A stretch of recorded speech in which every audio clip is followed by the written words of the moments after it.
Good evening, Rabbi. We're going to continue with the laws of Purim.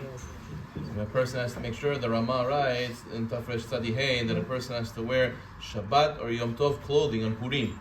Purim is not a regular day, it's a holiday. So you have to dress like it. You can't come to shul like a regular weekday. To show it's a chag.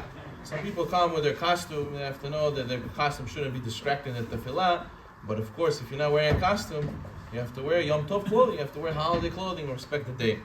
We have a mitzvah of Matanot and Mishloach Manot.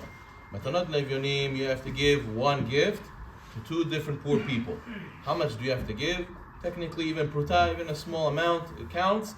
But many poskim require that a person should give the amount to buy a meal. They should be able to fulfill the Purim Seudah.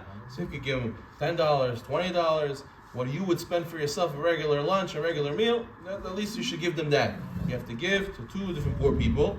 If you're married, so your wife also has to give to two poor people. If you have children who are above bar mitzvah, they also should give to two different poor people. So therefore you have to make sure that everyone takes care of the Matanot and Evyonim. The Rambam writes that a person, if he had to choose what to spend more on, Mishloach Manot or Matanot Levyonim, you should spend more on the gifts to the poor. People like to go to the store, buy a fancy basket, spend $150, $200, a nice basket for their friend. Says the Rambam, you should know, if you're going to spend like this basket, you should spend more than that, your equal amount, Matanot Levyonim also. So therefore a person should think about this. Mishloach Manot, you have to give two foods, or one food and one drink, to one person. That's it.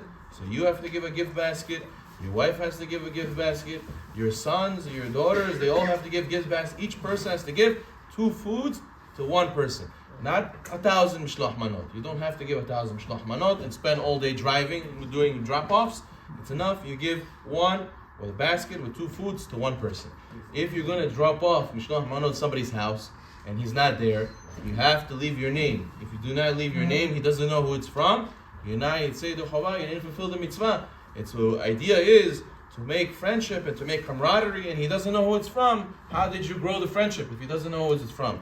Some poskim say you should give Mishloach Manot to somebody who you had an issue with, somebody who you had a little bit of Hizuk, you had a little bit of a problem with, and you want to go and make love and make a friendship and make peace in the Jewish people. So therefore, you should go and give that person the Mishloach Manot.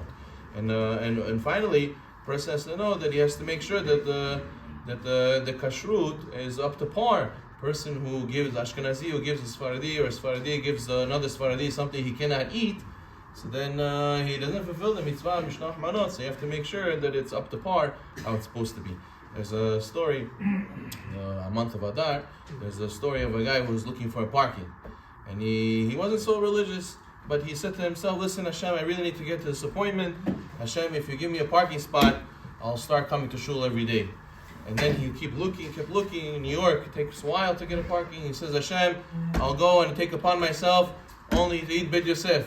And he kept looking, Rabbi Hashem, I'll go and take upon myself to, learn every day in the evening. And he goes and he promised all these things. And the second he said the last request, he saw somebody pull out of their spot. He says, you know what? It's okay, Hashem, I found the spot. Kol Beseder, thank you so much. So therefore a person has to know, we should try not to do the mitzvot. Don't do the mitzvot for which zgula does it have, or what am I going to get out of it. We do the mitzvot for why? Because HaKadosh Baruch Hu said so. Baruch